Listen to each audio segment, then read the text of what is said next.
ഞാൻ ഭാഗ്യം ചെയ്ത ഒരു ഭർത്താവാണ്ടാ. എന്റെ വൈബിനകത്ത് ഒരു പെണ്ണെ തന്നെ എനിക്ക് കിട്ടി. പുണ്യം ചെയ്തവൻ. അളിയാ നമുക്കൊന്നൊരു സിനിമയ്ക്ക് പോയല്ല. പിന്നെന്ത്, ഞാൻ അവളെ വിളിച്ച് കാര്യം പറയട്ടെ.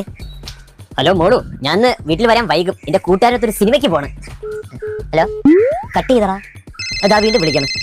ഹലോ മോളു, സിനിമ. അതെ, എന്തിനു പറഞ്ഞടാ? സിനിമ അത്ര പോരാന്ന്. അതിന് ഏത് സിനിമയെ കാണാൻ പോണെന്ന് തീരുമാനിച്ചില്ലല്ല. അവക്കെല്ലാം അറിയാം, അവളെല്ലാം മുൻകൂട്ടി കണ്ട്. എടാ നീ ഇറങ്ങിയില്ലേ? സമയായി. എടാ ഞാൻ ഇറങ്ങി. എവിടെ പോണു ചേട്ടാ? കൂട്ടുകാരന്റെ ഒരു കല്യാണം, അതിന് പോണ്. നീ വരണ്ട, ഇത് നമ്മള് കൂട്ടുകാരന്മാര് മാത്രമേ ഉള്ളൂ. ഐസ്ക്രീം ഒക്കെ ഈ കൈ കൊണ്ടായിരിക്കല്ലേ കോരി കുടിക്കണേ? പിന്നെ ഹലോ അളിയാ, ഞാൻ കല്യാണത്തിന് കാണൂല. അതെന്ത്? എന്റെ കൈ ചെറുതായിട്ടൊന്ന് ഒടിച്ച്, അല്ല ഒടിഞ്ഞ്. അവൾക്ക് ഓവർ സ്നേഹോട്, അതാണ് ഇതിനൊക്കെ കാരണം. പക്ഷെ നിങ്ങളെ കൊണ്ടല്ല, ഒരു ചേട്ടന്റെ സ്ഥാനത്താണ് അവളെ കാണുന്നത്. അത്രക്ക് ഇഷ്ടമാണ്. ചേട്ടായി, എന്താ അനിയത്തിക്കുട്ടി? ഇനി നീ എന്റെ ഭർത്താവിനെ എവിടെയെങ്കിലും വിളിച്ചോണ്ട് പോയാലേ നിന്നെ ഞാൻ അങ്ങ് തീർക്കും. മണ്ണ് കൊണ്ട് പുതപ്പിക്കും, അതിന്റെ മണ്ടയിൽ റീത്തും വെക്കും. റീത്തിനൊക്കെ ഇപ്പൊ എന്താ വില? എന്താ?